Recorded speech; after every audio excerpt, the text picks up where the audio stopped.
And we are back. How are we?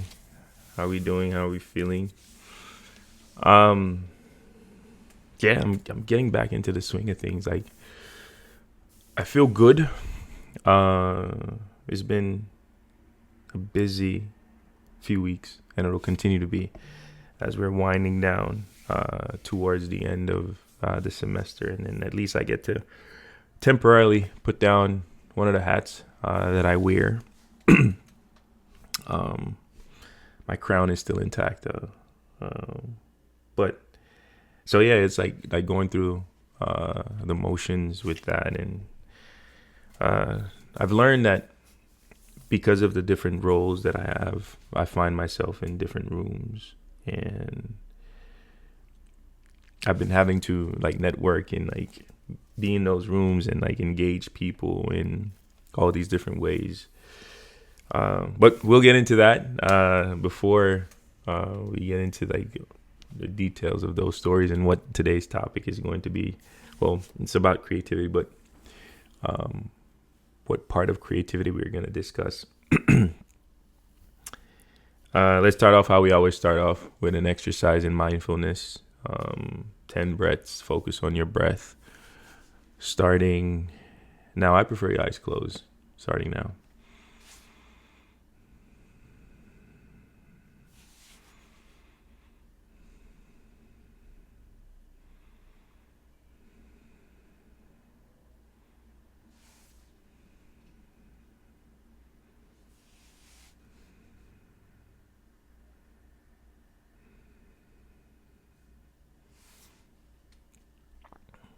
And we are here. And like always, I have a brain teaser for you, a puzzle. I can be created in the present, but the future can never change me. What am I? I can be created in the present, but the future can never change me. What am I? Like I was saying, I'm finding myself in rooms that are new spaces, and they're not different. They're new. Well, there is some difference in the spaces, but it is it's not unfamiliar spaces. The same people, same types of people, profiles of people are like it's the same. One of the things that I will say though, that pardon my voice. I don't know. I was talking earlier, and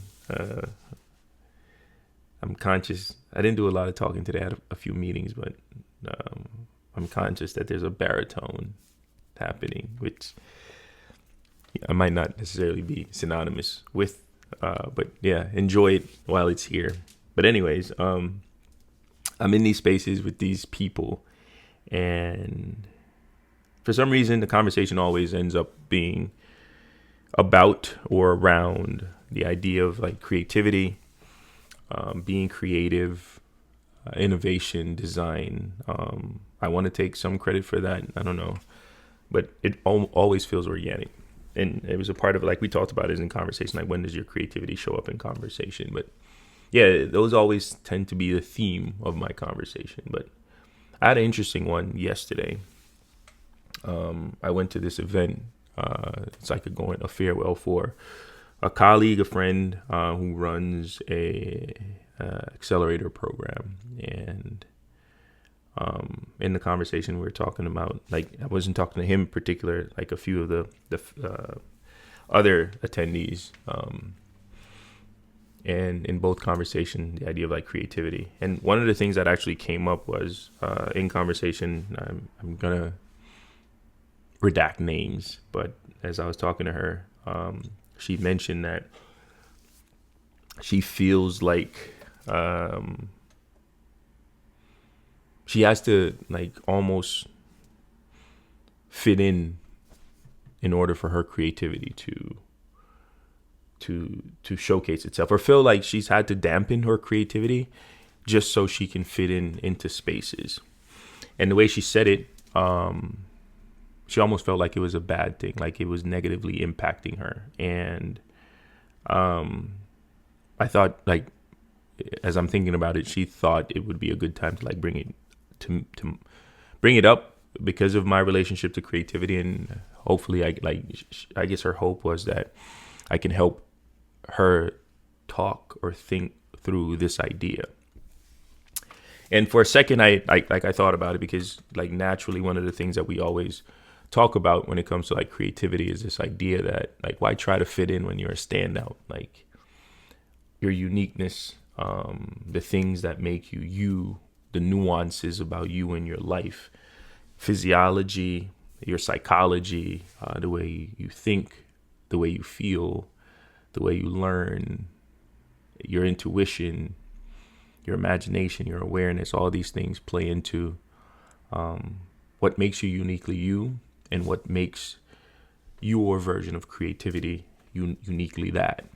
And we've always encouraged on this platform, we encourage you to kind of lean in on that, your individuality, and your gift of creating from a perspective or a vantage point that only you have mastered, right? It's like truly you.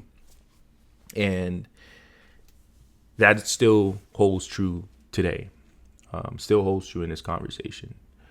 But one of the things that I want to say is that as much as that is the ultimate goal, sometimes in certain spaces, in certain environments, that is the North Star, the intended goal where we ultimately want to get to. But it doesn't always end up like that. And a part of that process or getting to that point is being able to adapt and fit in and integrate into a system that is unfamiliar. And in doing so, it gives you an opportunity to learn the ways of your colleagues, the ways of other artists, other creatives, learn the ways of the space, what is normal here, what does stepping outside the boundaries look like, what is accepted, what is rejected, how is creativity appreciated, and the goal here is to develop an understanding and create space for a welcome reception as opposed to rejection. And that could be difficult for a lot of us creatives, right? And because like we built a career off like who we are and our individuality and like sticking out like a sore thumb and being an outcast, like we've embraced these titles because it is almost like a demonstration or a showcase of our individuality. But sometimes we have to work towards that. And as I thought about it and I was telling her, it's like there's a reason why the Navy SEALs do really well at recon work, right? Because it's almost like this infiltration tactic of like, go in and almost appear unnoticeable, almost appear invisible. And that takes an art and a skill, and that in itself is a creative act, right? It takes creativity to be able to be inside a room and have all these gifts and all these like capabilities and all this creative power and energy, and almost have it go unnoticed. It's like being the invisible elephant in the room. You are there, we know you're there, but you've done a really good job of putting a cloak over it. And it's not because you're hiding your skills. It's understanding that it takes some strategy to be able to gradually showcase that skill without it being a turnoff or it feeling offensive, especially to those who are unfamiliar with who you are and your creative gift. And that in itself requires some level of creativity. And I don't know, I'm thinking about this I don't know, for some reason on my social media, I keep getting these videos. I think it's called Airsoft tactical training, and there's this particular content creator. I think his name is Kicking Stallion or Kicking Mustang or something along those lines, or some variation of that. And he does a really good job of blending in because of his ghillie suits. And everybody appears in like army fatigue or all black and all this like equipment that is visible because it almost looks like Terminator-esque or almost like military garb. And they are blending with each other. For him, he does almost the opposite. He is trying to blend in with the environment, and it is so creatively done that you could be staring right at him and not notice that he is there. It doesn't take away from how effective he is or how precise his shooting is, or the impact, or how effective or efficient he is. But it allows him to be able to do that. The reason he's able to do the things that he does, the reason he's able to have the number of achieve the number of, pardon the wording I'm using, the number of kills in this context, is because he's able to go unnoticed. And going unnoticed allows him to effectively carry out whatever the mission is. And that is the analogy that I think is relevant and pertinent here. It's this idea that how can you blend in enough to achieve your creative goals? How can you walk into an environment, into a situation, and be crafty enough, be creative enough to be able to hide in plain sight in order to accomplish the thing that you originally intended to accomplish, the thing that you showed up for. And I thought about like just my journey creatively and just like personally, my growth as an individual. And I wasn't born in the States. I came here. And I came here, I was like already a man. But even before coming here, like I didn't go to, I went to school in a different town or city than where I was raised. And if you know like Belize, you know that people could tell where you're from multiple different ways, like either by your name, by your features, by the way you talk. And when I went to Belize City to go to school, I was able to adapt really quickly because I identified the people who were the influencers in the spaces that I occupied, and I was able to mimic their cadence, how they interacted with the world, and I blended in well. And the same thing happened when I came to the States. And it would be odd because in these little cliques, it's almost like when they saw me, they saw themselves.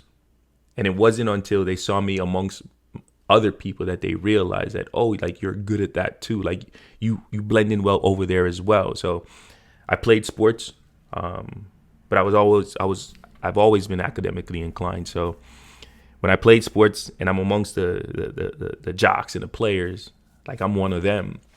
And when I'm in the classroom, like I'm known for my academic prowess. So it's like I blended in there too, right? But in each, I was able to kind of showcase myself and show off my creativity.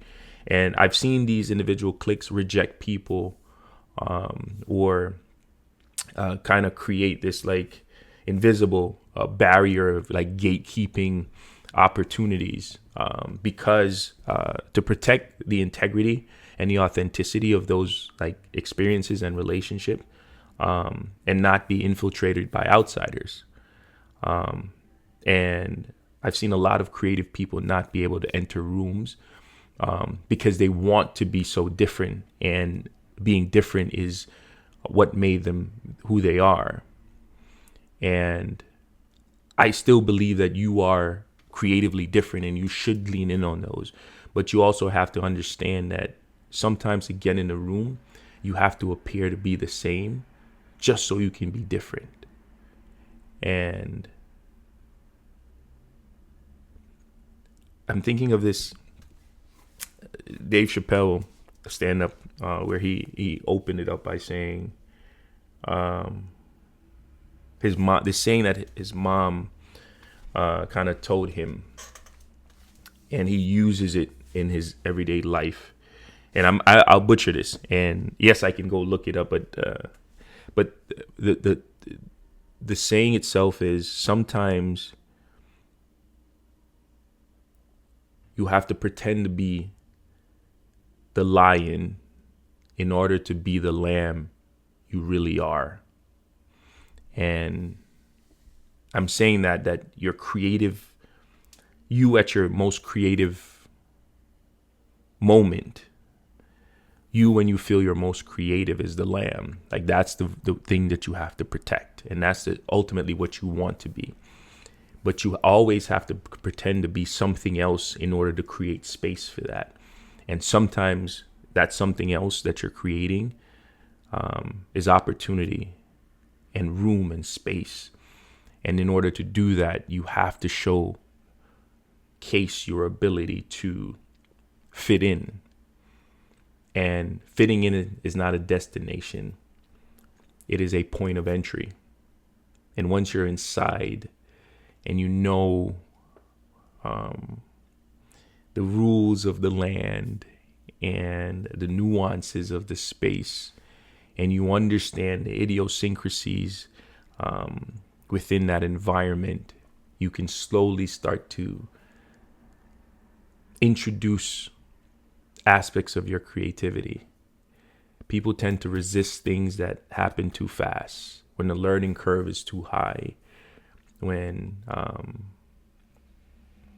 there's difficulty in understanding. People fear what they don't understand.